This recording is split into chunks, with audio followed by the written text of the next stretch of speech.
ஹரிஹர சின்னா. வணக்கம். அழகாக இந்த உயிரினங்கள், பாம்புகள் இதையெல்லாம் பத்தி வீடியோ போடுறீங்க. எப்படி இந்த அரிய வகை உயிரினங்களுக்கு மேல உங்களுக்கு ஈடுபாடு? நீங்க சயின்ஸ் பேக்ரவுண்டா? இல்லை, எனக்கு சயின்ஸ் எடுக்கணும்னு ஆசை, ஆனால் கிடைக்கல. பேரண்ட்ஸ் அப்புறம் மற்றவங்க எல்லாருமே கண்டிப்பாக அதை எடுத்தீங்கன்னா மேக்ஸில் ஃபெயில் ஆகிட்டு வந்துட்டாங்க. ஏன்னா 11th 12th மேக்ஸும் உண்டு பயாலஜியோட. அதனால் கொடுக்காம வலுக்கட்டாயமாக தள்ளி விட்டாங்க. கம்ப்யூட்டர் சயின்ஸ் தான் எடுத்தேன்.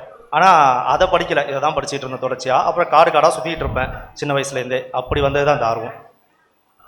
சரிங்க சார், ரொம்ப அழகாக சொன்னீங்க. உங்களுக்கு பயமே இல்லையா? சில உயிரினங்கள்லாம் கூடவே பக்கத்திலே இருக்கிறீங்க, மரங்கள் பற்றின அதிகமான விஷயங்களை பகிர்ந்துக்கிறீங்க. இந்த மாதிரி தகவல்களை எங்கே சேகரிப்பீங்க சார்? முதல்ல இயற்கை மேலே நமக்கு ஆர்வம் இருக்குன்றது இயல்பு தான். ஏன்னா மனிதர்கள் நாம் அதுலேருந்து தான் வந்திருக்கோம். நாம் கற்கருவிகளை கண்டுபிடிச்சது, அப்புறம் உணவு நமக்கு கொடுத்தது, இருப்பிடம், உடை, இந்த மாதிரி எல்லாமே இயற்கையிலேருந்து தான் நமக்கு வந்திருக்கு. அதனால் இயற்கை மேலே ஆர்வம் இருக்கிறதுன்றது இயல்பு தான். அதனால தான் இதுக்கு நீங்கள் அவார்டுக்கு என்ன தேர்ந்தெடுத்துருங்கன்னு நான் நினைக்கிறேன். ஏன்னா நான் பேசுறது மட்டும் இல்லாமல் அதை விரும்பி பார்க்குறாங்க இல்லையா மக்கள். ஏன்னா அவங்களுக்குள்ளேயும் அந்த ஆர்வம் இருக்குது. எல்லாராலையும் அங்கே பண்ண முடியல, போக முடியல. நான் அதை கொஞ்சம் எதிர்ப்புலாம் இருந்தாலும் அதை மீறி நான் போனேன், அவ்வளோதான். மற்றபடி நான் பண்ணுற மாதிரியே எல்லாரும் பண்ணணும் அப்படின்றது கண்டிப்பாக தப்பு. பாம்புக்கு பக்கத்தில் போய் உட்கார்றது, தேனிக்கு பக்கத்தில் போய் உட்கார்றது, அதெல்லாம் தப்பு. எனக்கு ஓரளவுக்கு தெரியும். நான் அந்த ஒரு தேனி வீடியோ ஒன்று போட்டிருப்பேன். நிறைய பேர் கீழே கேட்டிருந்தாங்க, ஏன் அது உங்களை கொட்டலை அப்படின்னு. ஆக்சுவலாக அந்த தேனிக்கு கொடுக்கு கிடையாது, அது கொட்டாது. அதனால தான் அது தெரிஞ்சதுனால நான் போய் பக்கத்தில் உட்காந்தேன். சரி, நான் பண்ணுறேன்னு சொல்லிட்டு கொட்ட தேனிகட்டியும் போய் உட்காந்துடக்கூடாது பக்கத்தில் யாரும். அதையும் சொல்லிக்கிறேன்.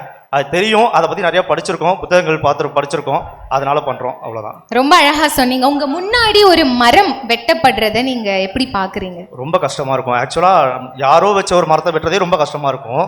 நம்ம தெருவில் நிறையா, இப்போ எங்கள் தெரு வந்து வெட்ட வெளியாக இருக்கும். ஒரு காலத்தில் நெல் மண்டியாக இருந்தது. அது ரொம்ப அகலமாக இருக்கும், ரோடு கொஞ்சம் இருக்கும், அதுக்கு இடையில ஸ்பேஸ் நிறையா இருக்கும், அப்புறம் தான் வீடு இருக்கும். அந்த இடம் சும்மா வெட்ட வழியாகவே இருக்குது. இப்போ நெல் மண்டி அங்கே இல்லை, அங்கே நெல் மூட்டைலாம் அடிக்கிருப்பாங்க. இல்லைன்னு சொல்லிட்டு அந்த இடத்துல மரங்கள் நிறையா நட்டேன். நானும் என் தங்கச்சியும் முடிவு பண்ணி நம்ம தெரு முழுக்க நிழலாக தான் இருக்கணும் அப்படின்னு முடிவு பண்ணி நட்டோம். அடுத்த நாள் நட்டுட்டு அந்த கூண்டெல்லாம் செட் பண்ணிட்டு போய் பார்க்கும்போது அடியில் போய் யாரோ கட் பண்ணி விட்டுருந்தாங்க. எல்லா செடியையும் வளரக்கூடாது. நான் என்ன எல்லாம் வாடி இருக்குன்னு கிட்ட போய் பார்த்தா எல்லாமே அடியில் கட்டாகி இருந்தது, தெரு முழுக்க கட்டாகி இருந்தது. யார் பண்ணான்னு இப்போ வரைக்கும் தெரில. அப்போல்லாம் எங்கள் தெருவில் சிசிடிவியும் இல்லை, இருந்தால் அப்போ போட்டு பார்த்துருப்பேன். இப்போ வச்சாச்சு. அது ரொம்ப மனசு கஷ்டமாக இருக்கும். ஏன் அதை பண்ணுறாங்கன்னே தெரியாது. ஆக்சுவலாக நான் வச்ச இடம் கொஞ்சம் வெட்ட வெளியாக கூட இருக்கும், இன்னொருத்தவங்களோட வீடு கூட இருக்காது, அங்கே கூட போய் வெட்டியிருப்பாங்க. நம்ம மேலே உள்ள கோவமா எதனாலன்னு தெரில, மரம் வைக்கக்கூடாது யார் நினைப்பா அப்படின்றது ஆச்சரியமாக இருக்கும். ரொம்ப கஷ்டமாக இருக்கும் மனசுக்கு.